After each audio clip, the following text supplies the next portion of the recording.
KCC math classes मध्ये आपलं स्वागत आहे. आपण पाहणार आहोत practice set 1.2 8 class semi.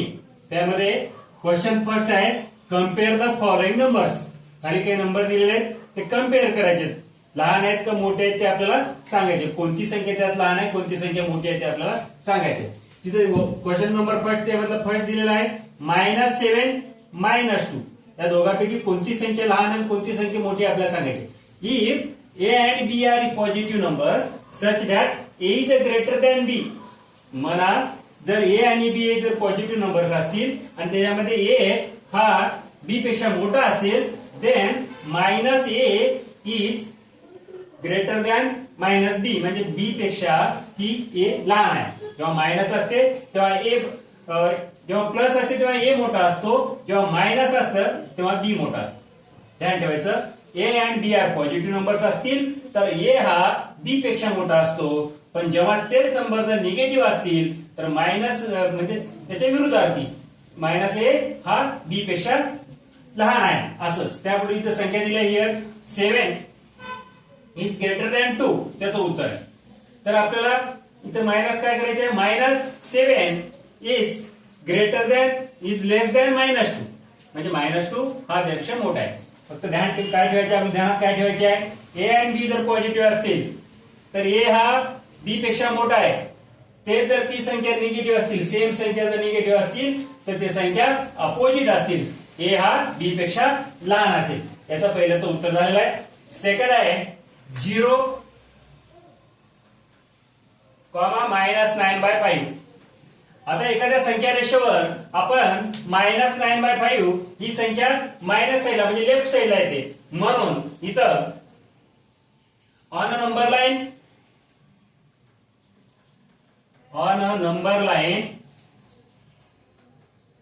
-9/5 is on left of 0. म्हणजे त्या 0 पासून लेफ्ट साईडला असते.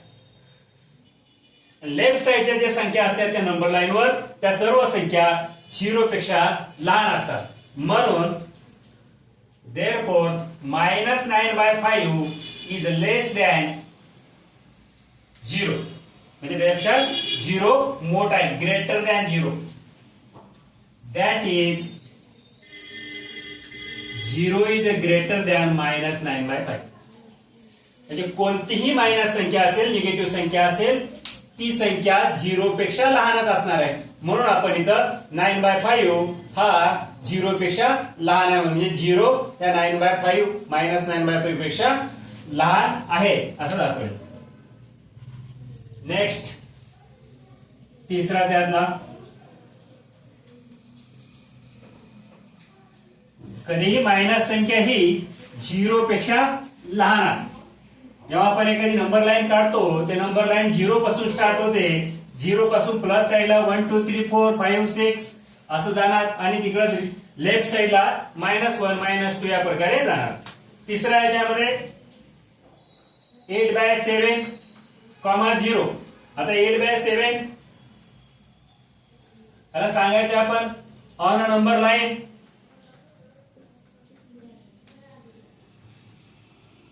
8/7 is on right साइडला असते ऑफ 0, राईट ऑफ द 0 पेक्षा 0च्या राईट साइडला असते. 8/7 प्लस संख्या आहे ती, म्हणून 0च्या राईट साइडला असते. म्हणून जेव्हा जी संख्या 0च्या राईट साइडला असेल ती संख्या मोठी असेल, म्हणून आपण इथे त्याला सांगायचे आहे therefore 8/7 is greater than 0. हे त्याचं उत्तर. चौथा आहे त्यातलं फोर्थ -5/4 आणि 1/4. -1/4 a negative number is always smaller than a positive number. A negative number is always less than positive number.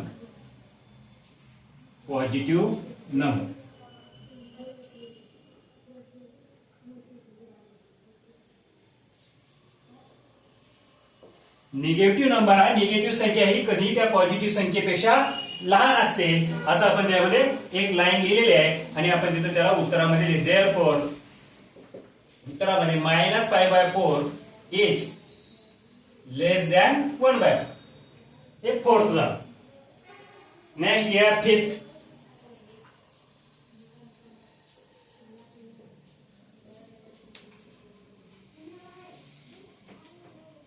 Minus आणि प्लस मध्ये कन्फ्यूज व्हायचं नाही. झिरो हा संख्या रेषेचा सेंटर पॉइंट असतो, तिथून आपल्याला प्लस कडे आपण जात असेल तर ती संख्या वाढत जाते आणि मायनस कडे जात असेल तर ती संख्या वरच्यावर लहान होत जाते. या प्रकारे आपण त्याला ध्यान ठेवायचं. फिफ्थ आहे 40/29 आणि 141/29. आता याला काय करायचं, याच्यामध्ये जेव्हा जेव्हा अशी संख्या आहे दोन्ही संख्या प्लस आहेत, जेव्हा दोन्ही संख्या प्लस येतात तेव्हा बघायचं त्याचा डिनॉमिनेटर त्याचा छेद हा समान आहे का. In the given number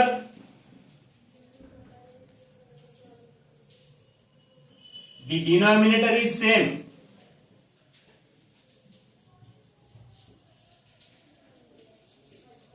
In the given number the denominator is same.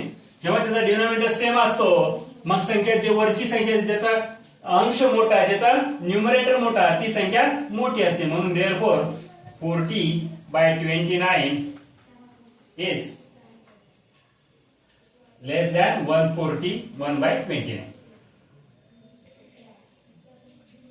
हे कधी आपल्याला लिहिता येतं जेव्हा त्याचा डिनॉमिनेटर सेम आहे. इथं डिनॉमिनेटर जर सेम नसेल तर आपण त्याचं डिनॉमिनेटर सेम करून घेण्याची प्रोसेस पुढच्या गणितामध्ये आपल्याला दिलेली आहे. याचं इथपर्यंतच. 6 मध्ये -17/20 कॉमा -13/20 -17/20 कॉमा -13/20. आता इथं पण डिनॉमिनेटर सेम आहे. डिनॉमिनेटर सेम आहे. इन दिस गिवन नंबर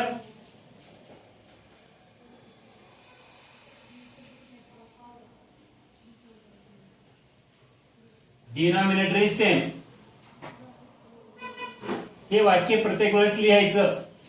लिहिलं तर आपल्याला याच्यावरला 1 मार्काला किंवा 2 मार्काला हे गणित येतात. डिनॉमिनेटर सेम आहे. जेव्हा डिनॉमिनेटर सेम आहे मग आता मायनस मध्ये जेवढी संख्या लहान असेल त्याचा न्यूमरेटर ही संख्या मोठी असते. म्हणजे -17/20 कॉमा -13/20 या प्रकारे. ज्याचा डिनॉमिनेटर सेम असेल आणि ज्याचा न्यूमरेटर लहान असेल ती संख्या मोठी असते. दोन्ही संख्या मायनस असतील तेव्हा. अशा प्रकारे 6 झालेत. अजून 7 आणि 8 कंटिन्यू.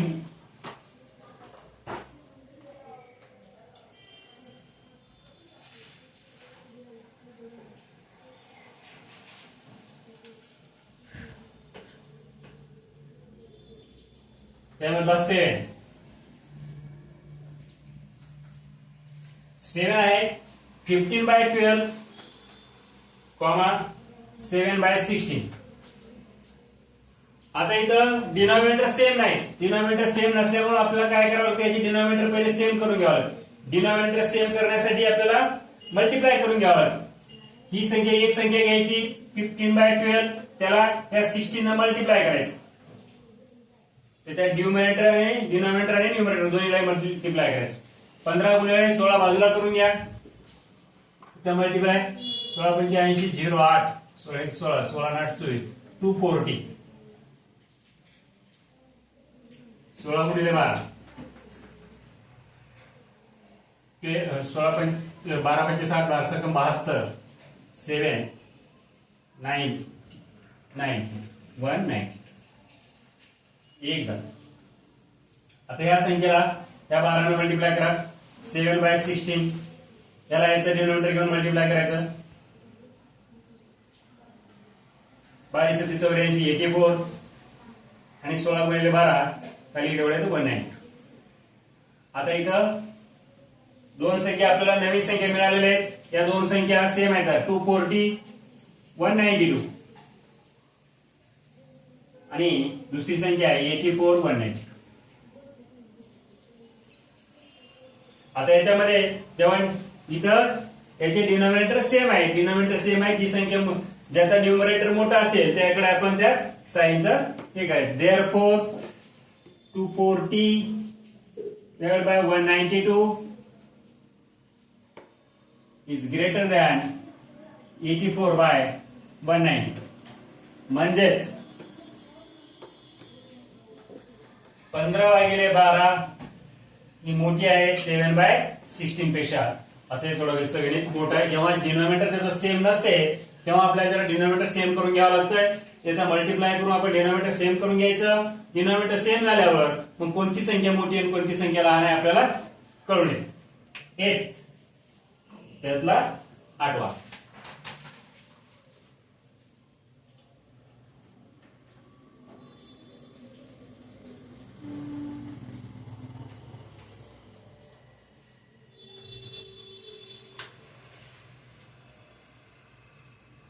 एट मध्ये आहे -25 आहे 8 -9/4. आता हे दोन्ही संख्या मायनस आहेत. आणि तिथे डिनॉमिनेटर देखील सेम नाही. Unequal denominator. मग आपण काय करायचे, आपल्याला त्याचं डिनॉमिनेटर सेम करून घ्यायचे. डिनॉमिनेटर सेम करण्यासाठी त्या 4 ने या दोघांना मल्टिप्लाय करा.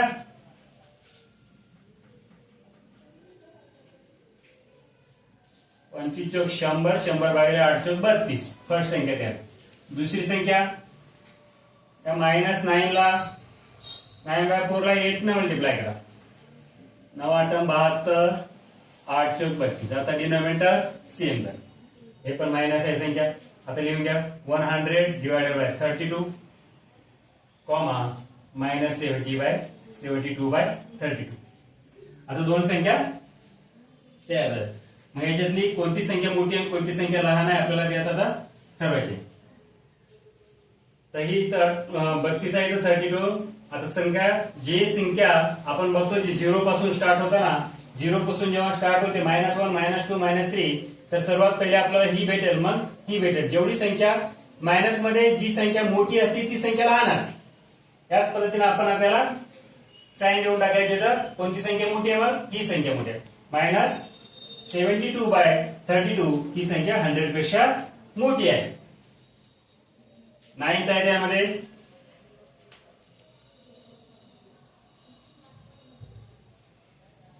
12/15,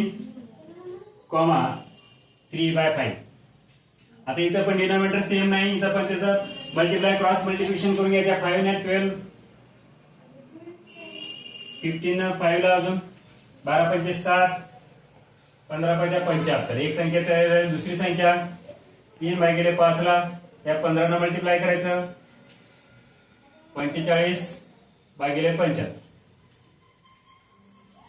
आता याच्यात आपल्याला जी दोन्ही संख्या प्लस आहेत त्यामुळे ज्या संख्येचा न्यूमरेटर मोठा असेल ती संख्या मोठी आहे. म्हणजे याचा न्यूमरेटर मोठा आहे.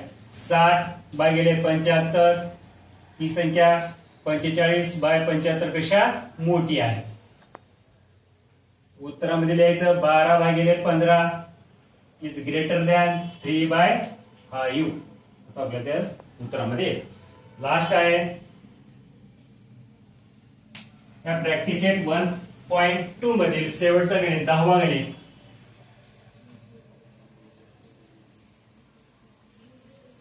जे विद्यार्थी सदर प्रॅक्टिस सेट वगैरे सोडून घेत आहेत, पाहत आहेत, त्यांनी या कॉमेंट करावं किंवा काही सुधारणा असतील ते पुढे सांगत चलावं.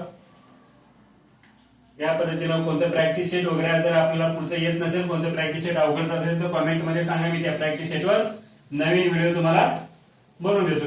याच्यामधला 10th आहे -7/11, -3/4. आता इथं पण न्यूमरेटर आणि डिनॉमिनेटर वेगवेगळे आहे. त्यामुळे डिनॉमिनेटरचे आपल्याला काय करायचं, क्रॉस मल्टिप्लिकेशन. -7/11 याला 4 ने मल्टिप्लाय करायचं.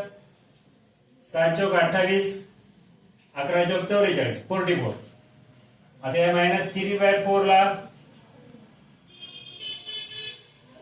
11 ने मल्टिप्लाय करायचं. 33, 44. दोन्ही संख्या मायनस आहे. मायनस संख्या, जी संख्या सर्वात लहान असते ती संख्या मोठी असते. मग आपण -28/44 इज ग्रेटर दॅन -33/44. उत्तरामध्ये लिहायचं देअरफॉर -7/11 इज ग्रेटर दॅन -3/4. त्या प्रकारे आपला हा प्रॅक्टिस सेट 1.2 8 क्लासचा सेमीचा कंप्लीट झालेला आहे. कोणाला मराठीच्या विद्यार्थ्यांना जर मराठीमधून, मी मराठी आणि इंग्लिश दोन्ही मधून सांगतो त्यामुळे मराठीच्या विद्यार्थ्यांना देखील याचा खूप फायदा होईल. धन्यवाद.